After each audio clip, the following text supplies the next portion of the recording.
And before I start, I just want to say, like, I am just genuinely so happy to see you so much better. You look fantastic and healthy. You have a place of your own. Not of my own. It's 3/4 way, which is like a step up from halfway. I did halfway for a little over a year, and then I got into this relationship and we met in halfway, which is like a huge no-no. And I had relapsed, and we had to hide our relationship, so we went to separate halfways and like did sort of like a long distance thing, like an hour away from each other. And then a bed opened up here, and they do couples because it's 3/4 way, so it's like co-ed. So we moved in here together, and then the next step from here would be our own place, but we want to leave out of Florida. So. And you're working now too? Yeah, a real job. It was hard. So when I first got into halfway, I had gone to a detox. I tried to kill myself, and when I woke up in the ER, I had been there well over 30 times within the past year for overdoses with fentanyl, and just tazzing out like the last video with Flocka, because everything was mixed with Flocka, and it gives you that uncontrollable muscle movements. So that video, it wasn't purely fentanyl then that you were on? We thought it was, but everything now, the crack cocaine, the fentanyl, the heroin, everything is now being mixed with Flocka. Okay. So. And what is that? What is Flocka? It's bath salts. It's like a form of it, which is like a research chemical. That makes me think of that guy like years ago that ate the other dude's face. Yeah, exactly. That's exactly what it is. Yeah. Crazy, yeah, because also a lot of people that saw the video were like, oh, I've done fentanyl and that's not how you act and stuff, and I could only go off of what you told me, but so that kind of clears that up, yeah. I guess. But I want to go back to that day just to start. I don't even know if you remember our first encounter. I was driving through and I saw you, and you walked up to the car, and I asked you if you would talk to me and do the interview.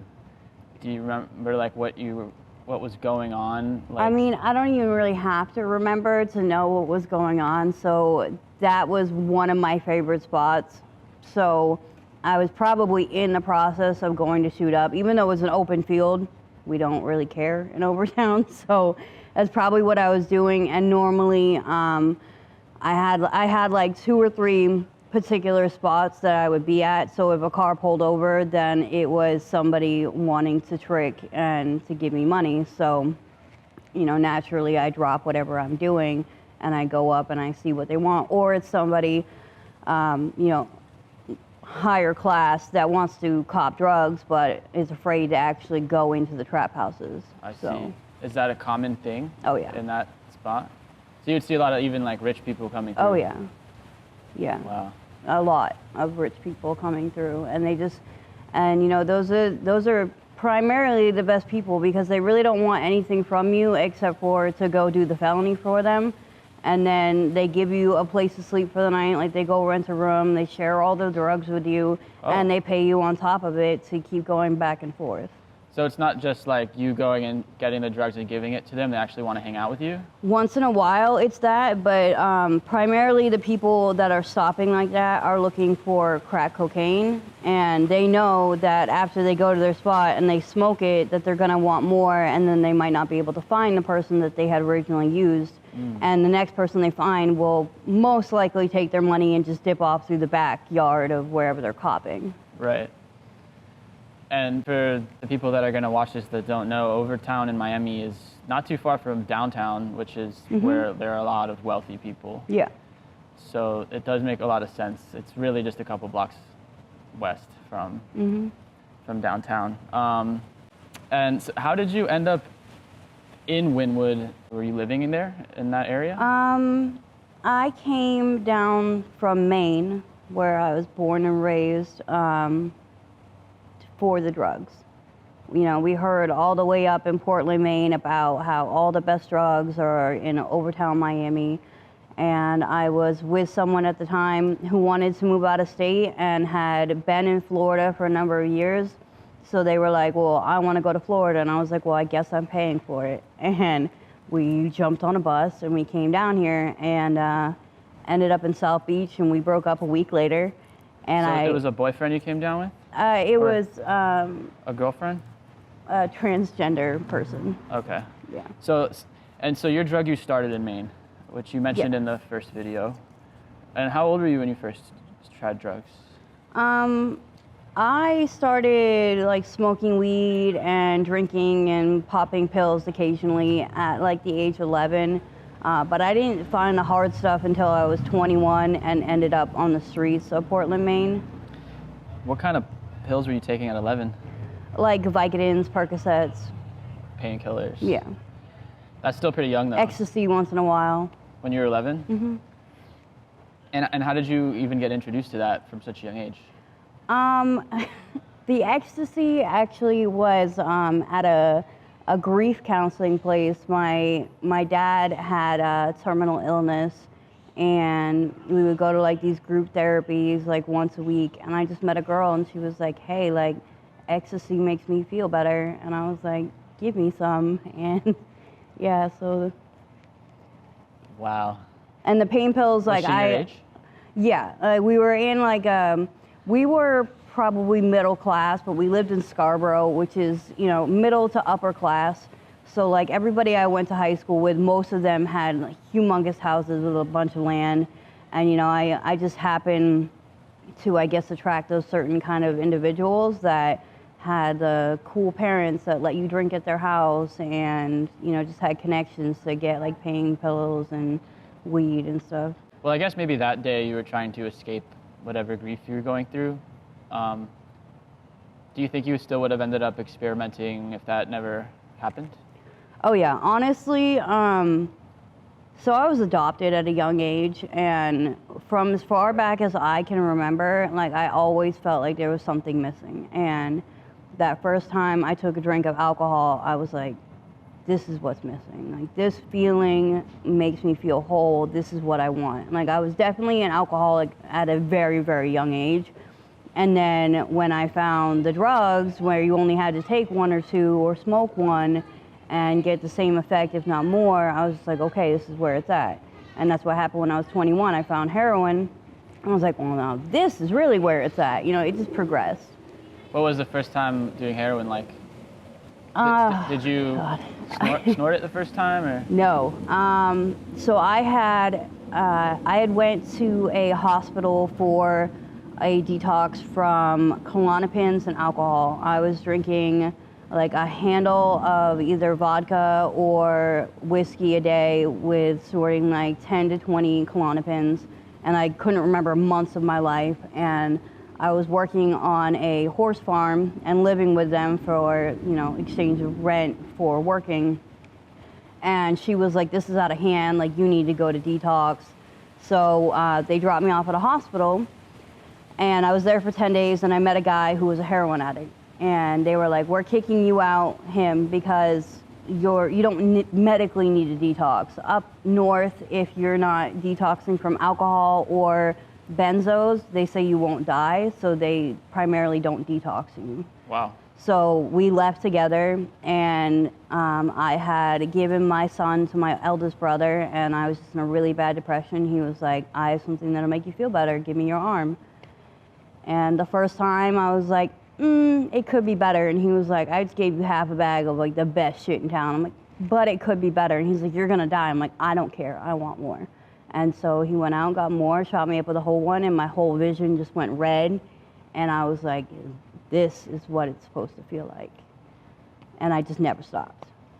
How would you describe like your thoughts on heroin for the first time, or like the euphoria? Like, I heard someone describe it, why it's so difficult to stop is because it's so good that there's nothing in just regular living that could ever be as good of a feeling as that. I think that in the beginning it's like that.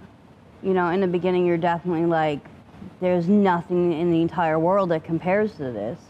And then, you know, as it progresses and as you can't attain the same high as you once did, and then you start to get sick and it's just about getting well, it loses that effect. So this was when you were 21, right? That you first shot up. And so then how, between then and coming to Miami, how long of a time period was that? So I was on a straight run for 8 years. I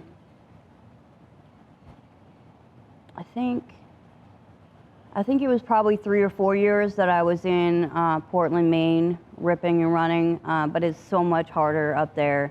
You have the snow, it gets so cold at night, like you cannot stop moving or you're probably gonna freeze to death. So you were homeless for a period too? Yeah. At what age did you become homeless?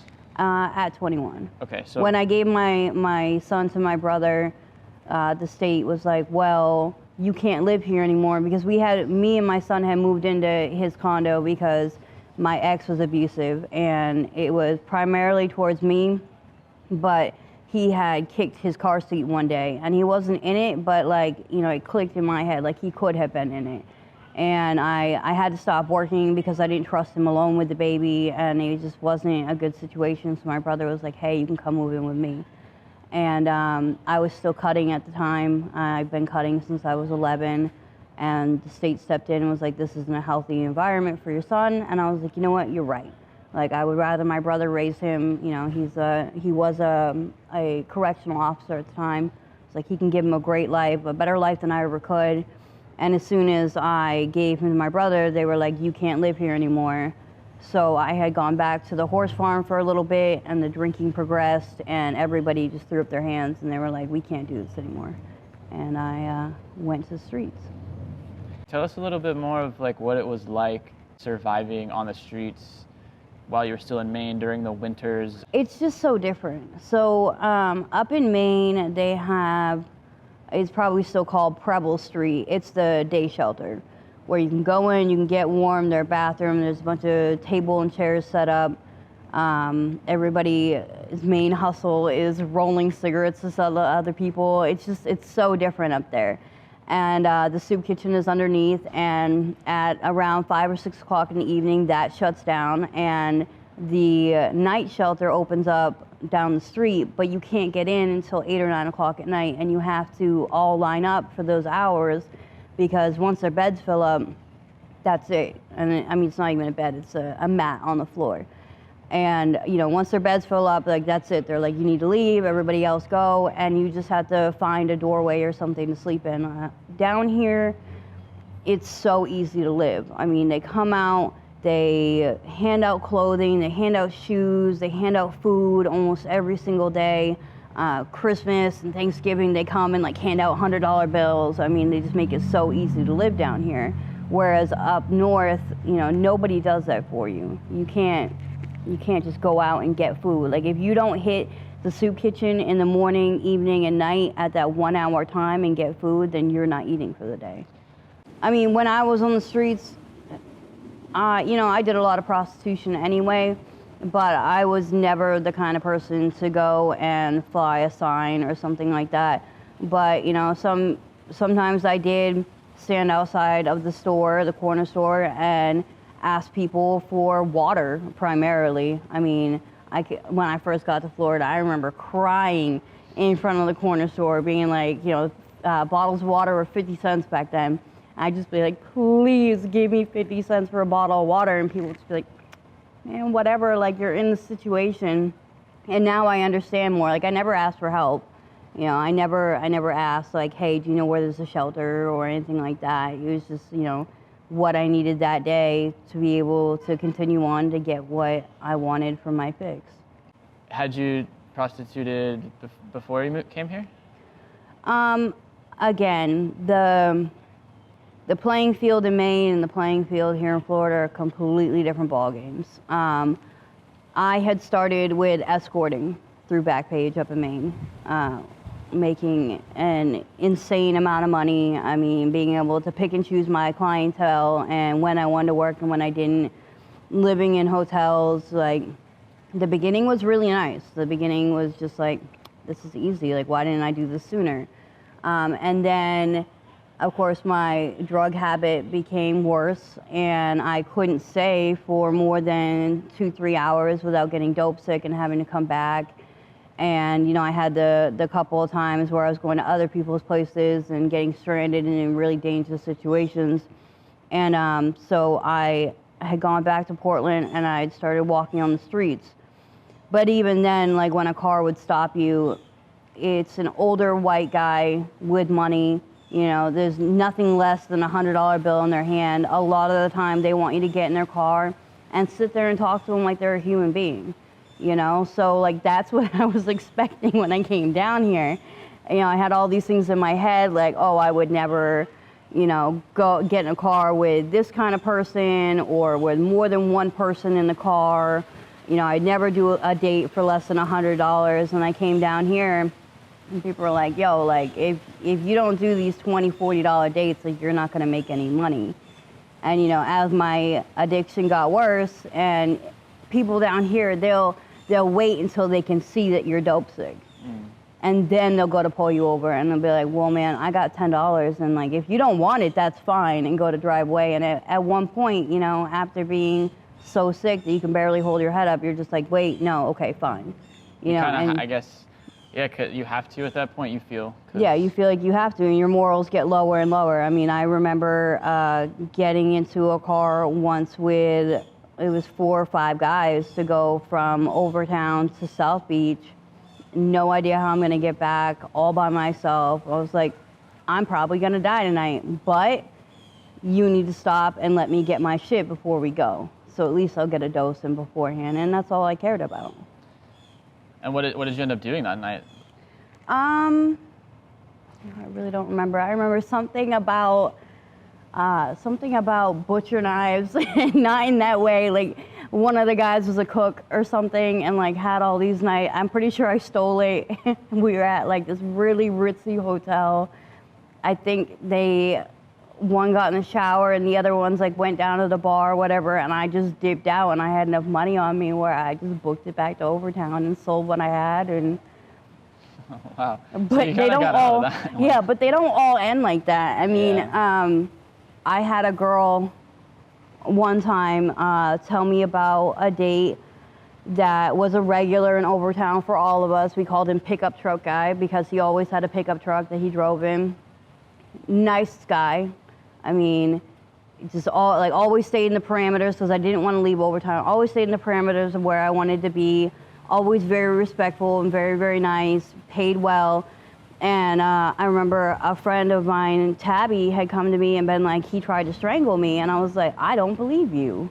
Like, I really don't believe you. Like, this guy is so nice. And I remember, I think it was like a month or 2 later, I'd gotten in his car and the same thing happened to me, and he tried to kill me. And then it was weird, like, at the end of it, you know, he had finally let go, and he was like, oh my God, I'm so sorry, I'm so sorry. And I was just like, don't touch me. And he was like, here, let me pay you. And I just walked from where I was to the dope boy with marks all around my neck, like all bruised, and I was just like, do you think it was like a kink for him? Or yeah. He didn't want to actually kill you, he just wanted to get off on it? Yeah, but then, you know, I've also had those dates that like pull a knife and, you know. What, to rob you of money? Or to rob you, rape you, I don't know, possibly try to kill you. You know, I've had girls come to me new in Overtown and be like, hey, like, I don't know how to do this, will you teach me? And the very first thing I tell them is, you know, if you get into a situation like that, don't panic and don't scream.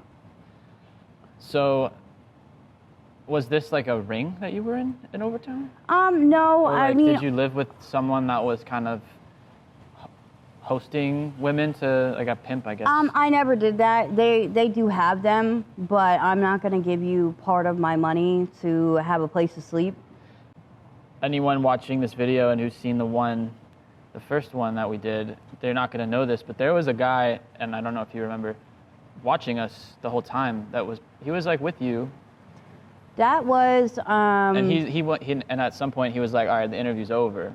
So it almost seemed like you guys were together, I guess. So we were. That was Shadow. That was a long, traumatic relationship.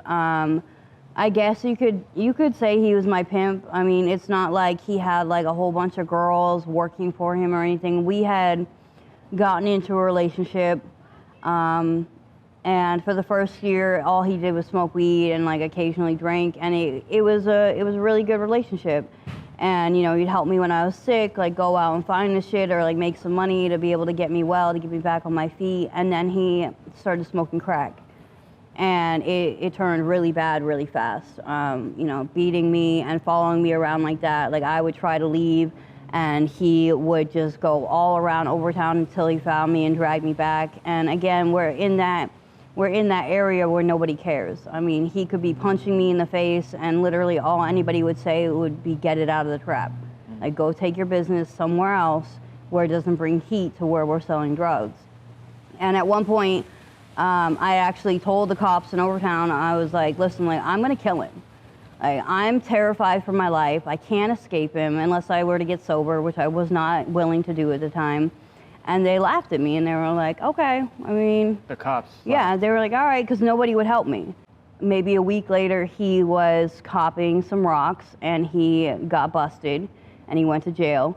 And I told everybody, I was like, I'm gonna kill him. Like, I can't do this anymore. Everybody would see him beat me, you know, and everybody was like, not our business. Wow. And somebody in jail had told him, they're like, hey, Kat tried to kill you. You know that one night? And he was like, no. And they were like, yeah. And he got out of jail and he basically left me alone. Oh. So, I mean, it really, like, he just didn't, I guess, think, but it was 3 years that I was trying to get away from him and I couldn't. And, you know, he's contacted me since then, like, a couple times through Facebook, once, you know, I have to block him on every account. You know, being, oh, I'm so sorry for everything that happened. And I'm just like, no, you're not. Now, or? Like, is he trying to, like, make amends? He's gotten sober a couple times, but it never sticks. You know, and even when he's sober, he's still like that same person. I mean, that environment just sounds like very cutthroat. Everyone's out for themselves, only cares about themselves. What else did you see? Because that's some really dark stuff. I've seen so much. I mean, I once slept through a gunfight between one color bag and another color bag, because everybody has their colors, you know, for their dole poles. Of like 200 rounds. Like I woke up to the police, like you need to get out of here. And I was literally on the cross street and I'm like, why, what happened? You're sleeping on the street and like, yeah, the whole time bullets flying over me. I mean, I'm so desensitized from gunfire that, you know, like if something starts popping off in Overtown, like I keep walking. I mean, I just came out of a trap that they had one time and another rival trap came by and shot it out. One person got shot in the leg and she actually died because she refused to let the ambulance help her. Another person got shot in the neck and he actually lived. And I mean, I'm telling you, it took the ambulance and the cops like 25, 30 minutes to get here because they were like, man, this is always happening. I woke up one time and a friend of mine, his entire arm was open from getting stabbed up by somebody because he was working, you know, pushing drugs for somebody and somebody came by. I guess he ripped him off or whatever and tried to kill him. He was back out on the streets the next day with just this whole arm and like stab wounds stitched up, you know, selling again. Like, it's just a very normal thing to happen. Did you ever see anyone die? You mentioned in the last video actually that you came close to dying a couple times and that you had saved people. I was like the person to call because Maine and Florida again are very different. People in Maine primarily help each other. I mean, I wouldn't even know you from a can of paint, and if I saw you were sick and I had one bag, which was enough for me to get high off, I'd be like, come on, bro, like, neither one of us are gonna get high, but we're both gonna get well off this one bag. They don't do that here. I mean, somebody could have 13 bags stuffed in their bra and you ask them for their rinse and they're like, oh, this is all I have. Like, everybody's just very out for themselves primarily, unless, you know, they have it well enough that they're like pushing or they came off of like a really good run, you know, a trick or something. But yeah, down here, the thing to do when somebody overdoses is to throw them in the nearest ditch. Really? Yeah, just to get rid of them. I mean, I had two guys once. I remember we were in Tent City still, and somebody came through my tent, and I was the one pushing both the crack and the heroin for somebody. The dealer had to run somewhere and left me with both the bombs, and I was working up my morning shot. And somebody came to my tent and they were like, hey, do you have Kool-Aid to break down her crack with? And I was like, no, like, you know, I don't shoot crack. Like, I smoke. I don't have Kool-Aid. But you can use Kool-Aid to shoot Yeah, up? yeah, you just have to use something that breaks down the baking soda, so it has to be acidic. Oh. So they use Kool-Aid or like the Mio droppers, or lemon or vinegar. But, you know, the Kool-Aid's the easiest to get because it's in every single corner store. It's like 50 cents for a whole packet. You can use it like 100 times if you don't lose it. And she came back like a minute later, and she was like, oh, by the way, these two guys out here, I think they're dead. And I was like, what? I was like, are you fucking kidding me right now? I dropped everything I was doing, and I go out there, and one guy is laying on his back, blue. This was like on the sidewalk? Or? This was in Tent City, so we had like, kind of like this, we had a field that was surrounded by gates with houses on either side, and then the road on the one side. And we had maybe 12 tents set up. And it was, you know, it was safest because if the cops come in, they have to come in through the front, and we can see them coming unless you're like the first tent. You're pretty screwed then. But everybody else is safe, you know. So we were set up there for a few years, and it was primarily women. The only way a man could live there is if it was like a couple of somebody, you know, like somebody's boyfriend, and you know, it kept us safer because we didn't have guys just trying to like dominate and take over what we were doing. And I went out there, and the one guy's laying on his back, and another guy is like straddling him with his ear to his lower stomach. Apparently you can hear a heartbeat in your lower stomach, I don't know. And he was dead on top of him, and I was just like, oh my fucking God. I'm like, you came to my tent to get Kool-Aid, and these guys are dead outside your tent? She was like, well, yeah, man, like, what do you want me to do? And I pushed the one guy off of the other and started CPR on him. He started breathing again. I went to start CPR on the other guy, and like his gums and everything were like purple, and I was like, oh my God, he's dead. Like, oh my God, he's dead. And of course I have 2 bombs on me, so I'm like, oh my God, what do I do? And I got somebody's phone, and I called 911, and everybody was so angry. They were like, why would you call 911? I'm like, because it's gonna fucking die. Like, you can't just let people die. Like, that's ridiculous. So I called 911. As soon as I heard the ambulance come in, I hopped the gate with all my shit, and I ran and I hid. And like, I stayed close by so I could see it, and they were able to shock him like something crazy like 5 times and bring him back. And so like they both lived. Wow. And those because were of you. And those were 2 of those like richer guys that just came. And you know, when we had Tent City, it was pretty lit. I mean, everybody knew that that's where all the workers lived. So they knew like they'd come and pick any prostitute they wanted. They could hang out in our tents for hours, you know. They wouldn't be bothered by like guys coming in and trying to like rough them up for their drugs and their money. So yeah, that was one of the 2 like richier guys. And I'm like, they probably have like families and lives outside of here. Like, they're not just like another junkie on the street. Like, these are like people, you know. Wow. But I got that a lot. Like, every single time somebody overdosed, people would be hollering my name to come in to help them. Did you see anyone not make it? I had one person not make it. And it was just me and him. And he had been sober for a while, but he had been out on a run. Everybody had been getting him high for like 3 days. And he found me, and he hadn't slept in the whole 3 days. And he was like, Kat, help me out. And I was just doing rinse bags. So like, when I was really down on my luck, people will do their shot, and they'll throw the baggie on the ground, and it'll still have like a line of dope in the bottom. So I collect like 30, 40 baggies. I rinse them all out and then add it all into one, and I can get well off of it. And I was like, man, like, I don't want to do this. Like, you're newly, you know, you just got sober. Like, I don't want to be a part of this. And he was like, please, please, please help me. And so I gave him like 3 of like the bags with just like dust in them. And I was doing my shot while he was working up his little 3 baggies, and literally I did like 40 to his 3. And he kept playing around with me. He kept like pretending like he was like going out. And I'm like, bro, like, that's not funny. Like, stop. And he finally got his shot, and I wasn't paying attention to what he was doing. To this day, like, he had to have mixed something else into what I gave him, because there's no way that you die from 3 dust bags. Like, there's no way. Like, you'd been using for 3 days. Like, you have somewhat of a tolerance. Like that, you shouldn't even have gotten well off of what I gave you because I was being stingy. And I got my shot, and within 30 seconds, I look at him, I'm like, bro, like, stop playing. And like, he's really not moving. I'm like, seriously, bro, like, stop. And like, I go to tap him, and he doesn't move, and I'm like, okay, no, this is serious. And like, I started doing chest compressions, and everybody always told me to use Narcan, use Narcan, use Narcan, and I never did. And I was like, all right, maybe I should go get some Narcan. So I ran like half a block, got 2 Narcans, and ran back and administered both of them and tried to do CPR again. And, you know, somebody came up behind me. We were on like an abandoned porch, and she was just like, yo, like, he's dead. And I was like, oh my God. I'm like, well, we need to call 911. I didn't have a phone.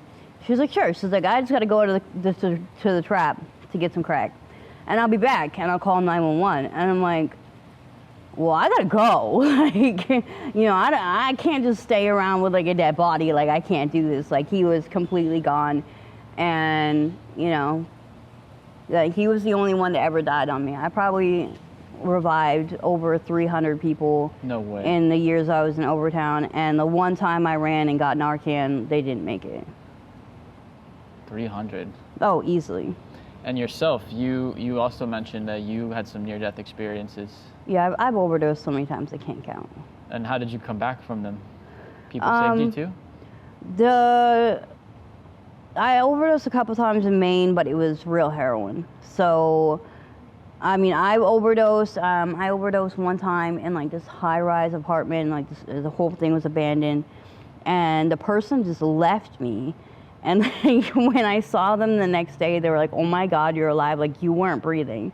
So apparently, like, it just, I don't know, I guess it just worked itself out of my system, and I was able to start breathing again on my own, but I just woke up and like I was alone. Other times, I've had people Narcan me. Normally, what happens here in Overtown is that they put you in like a ditch, or they put you out on the sidewalk, but like people driving by or whatever will see you, and they'll call 911. I've woken up a lot to ambulances, and unfortunately, they've gotten so sick of what's happening in Overtown. What they do now is when you're overdosing, or even when you're tazzing out from the flocka, they Narcan you and they shoot you up with ketamine. Like a mass amount of ketamine. So you wake up and you are instantly detoxing, but you're also tripping. You're in a K-hole from the ketamine, and it's not fun. That sounds horrible. It's so horrible. I can't even tell you how many times I've gone to the other dimension in the orange squishy world where your body just feels like it's being pulled and like put back together. And, you know, I wake up and I'm in a hospital, and they're just like, you're back. All right, here's your discharge paperwork, you can go. Wow. Have you done psychedelics too? I'm not a fan. I did acid once when I was in Maine. I loved that because I was dying of my heart condition, and I had osteomyelitis in my ankle, which is a bone infection because the piece of the growth broke off in my heart. It went to my lungs, and my lungs are full of blood, and it went into a fractured ankle I got from jumping out of a second-story window on flocka. And it lodged itself in the bone and grew, and I could barely walk. And I know that I did a couple tabs of acid, and I was just running around like no pain. I've done shrooms 5 or 6 times in my life. I never like it. You know, it's too long, and it's just like, I'm like, okay, I want this to be over. The psychedelics really aren't my thing. Uppers aren't really my thing. I only started doing cocaine in Maine. Like, the traps are even different. Like, you have to have the door code to get into the front door, and then you have to know which apartment they're in, and then you have to know the person that's answering the door. Otherwise, you're not getting in. You know, so there's very few of them, and most of them come from New York, set up for a few months and leave. So if I couldn't find anything in Maine, I would get some crack, but it's not like down here. It's absolute garbage. So I didn't start smoking crack or shooting coke until I came down here, and then I started speedballing, and I just never stopped. You said you watched the video. I don't know if you saw the part I asked you if you had tried to clean up, I believe, or go to rehabs and stuff, but basically you said that you doubted that you'd ever be clean again. And so I'm curious to know, how did you do it? How did you overcome that will to keep using? Well, there was a few things that built up to it. One was COVID. So when COVID hit really hard, they gave curfews to everyone. I mean, it didn't really apply to the homeless people. Like, they wanted you to stay in your area, but all of the traffic to make money would stop at like 9 or 10 o'clock at night. So and night is when I primarily made my money. So that made it really hard, not being able to make money like I used to. And then there was a period of time where the cops in Overtown thought that if they arrested me enough that I would stop. And, you know, they did that for a while, and I came back every single time. And finally they were just like, we don't care anymore, like, do what you do. And they stopped arresting me. They would just tell me to throw my shit on the ground, smash my pipe, or whatever. Well, were they arresting you for being out past curfew, or for No, actual... for a pipe, or for a dirty needle that was empty, you know, anything they could, for one of the empty baggies that I would have on me trying to, like, get rinses together. And they knew you, so they knew that we could easily approach her and she's gonna have something, basically. Yeah. Yeah. Yeah, and then, you know, after about a year or two of that, of going in and out, in and out, in and out, they were just like, this isn't working anymore, like, she doesn't want help. And, you know, they basically stopped. Like, I could almost say that the cops in Overtown became my friends, you know, after a while, because they saw me out there enough. They knew that, you know, for the most part, like, I didn't rob people. I wasn't going into stores and robbing them. Like, I was, you know, I was using my body to make money, and I was, you know, just doing the best that I could to survive out there. And then, you know, the government also cracked down at one point. They told the cops they had to get a certain quota per week to not lose their jobs of arresting, like, the homeless drug addicts, thinking that they could, you know, get us to leave. And then the relationship with Shadow, I mean, that got worse and worse and worse. And, you know, finally, like, I just became, like, so beaten down that I was literally just crying, like, walking the streets, like, every single day. And I got a couple bags of Flocka, and I got a couple bags of fentanyl, and I mixed them all into one shot, trying to overdose. I went to this abandoned parking lot, and I shot up by myself. And I guess the amount of Flocka that I did kept my heart going and my lungs going above the amount of fentanyl for long enough. And I was so fucked up, I had no idea what was going on. For long enough for me to get out of the parking lot and on a busy road, and then I collapsed. And I went to the hospital, and, you know, it was like one of those times where they were like, all right, you're good now. And I looked at the doctor, and I was like, if you release me, I'm going to try to kill myself. Like, I want to go to rehab. I can't do this anymore. And they admitted me for like 2 weeks, take care of my liver and my kidneys and my heart. And then Banyan, Lake Worth, came and they interviewed me, and they had a car to pick me up the next day. And I went for 30 days of treatment, and I got into a sober living. Do you have to pay for all of that? Or So usually you do. The first sober living I got into was Millennium, and they put me in a house in North Miami, and you go to, for 5 days out of the week, you go to groups for like 3 hours a day. And they had me on scholarship for like 3 months, and I made it about 2 months, and a friend moved into my house, and we looked at each other like 2 days later, and we're like, we should go walk 2 miles to the liquor store and get some vodka. And we ended up in Overtown in like an hour. And then I went to Banyan again after a 2-week run.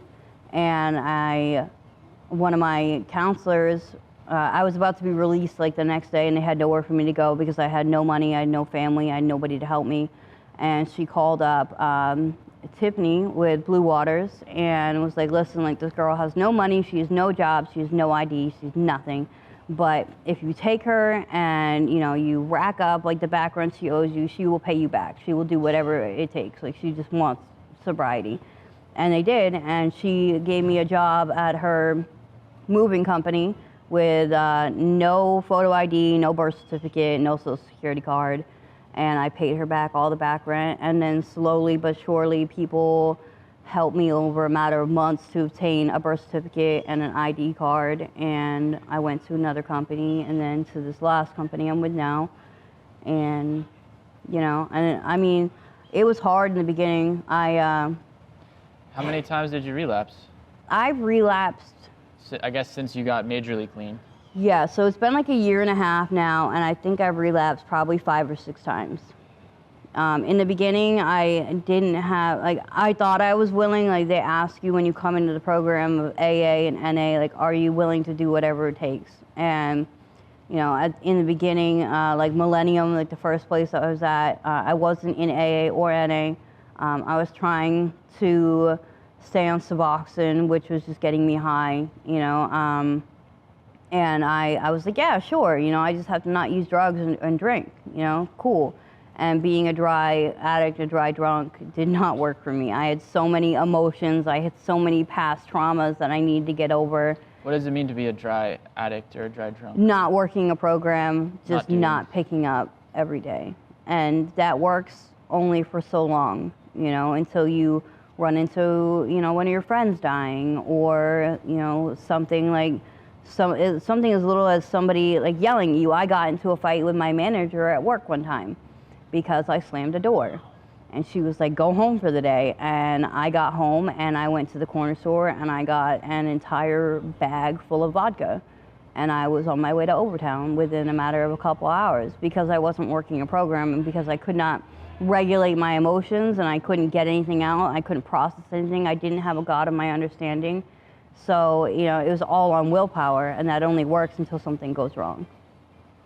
You're a really good example of someone who's survived all of that. There were moments that you felt like you didn't want to continue living, but you did, and from what you've stated, like, you're happy that you did. So for other people that might be in that position now, whether they're addicted to drugs or just depressed or anything, like, what would you like to maybe say to them?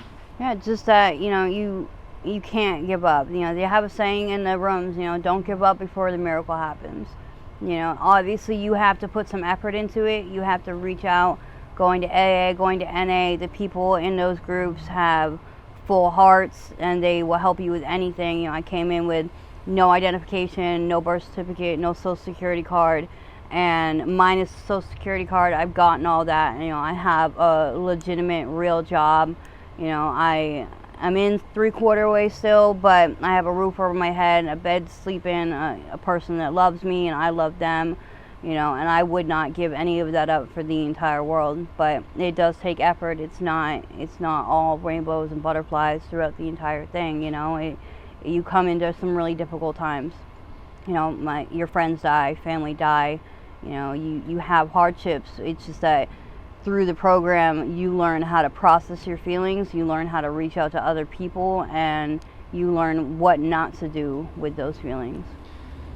And someone watching this might want to reach out to you for support. Is that something you would be open to? Like, maybe someone that is feeling weak and they just want to, I don't know, maybe they see the video and they think that maybe you could provide some type of confidence for them to keep going. Confidence, you know, I have connections of people in AA, NA, in multiple different sober livings, you know, in multiple different detoxes. You know, I would, you know, be willing to either just be an ear to have somebody have listened to, or, you know, if you want to take the next steps and actually try to help yourself, like, I have people that will help you accomplish your goals and to become sober. My Facebook is public, so if you have my first and last name, you know, and I do that because I have people that I did, you know, leave behind. And if any of them ever need to reach out to me, anybody ever needs to find me, I'm very easy to find. I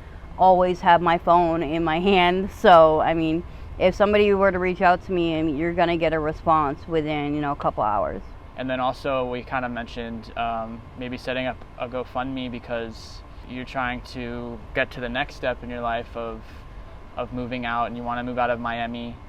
Yeah, I mean, primarily, we have the basis of our foundation, but we are still in, three-quarter way, a step up from halfway. And it's, more so because the amount of a security deposit, first month's rent, last month's rent, I mean, that's just a lot. Like, we both are working and we both work full time, but it's still, we're not there yet where we can actually put money aside to be able to accomplish. I've never had a license, and I can get a license. It's just like, then I don't have a car to take the test with. Like, I've never had any of those things. So we're trying to be able to move out on our own, whether it be in Florida or hopefully out of state. We're trying to be able to have transportation, to not be busing it absolutely everywhere. Just the basic stuff like that. Like, we have the basic of what we need. We have food, we have clothing on our back, and that's definitely a step up from where we came from, but we're trying to go to the next level now. Thank you for agreeing to do this follow-up interview, and maybe we could do another one someday. I know you don't want to be in Miami, but who knows, maybe it'll be possible. So all right. Thank you. Thank you.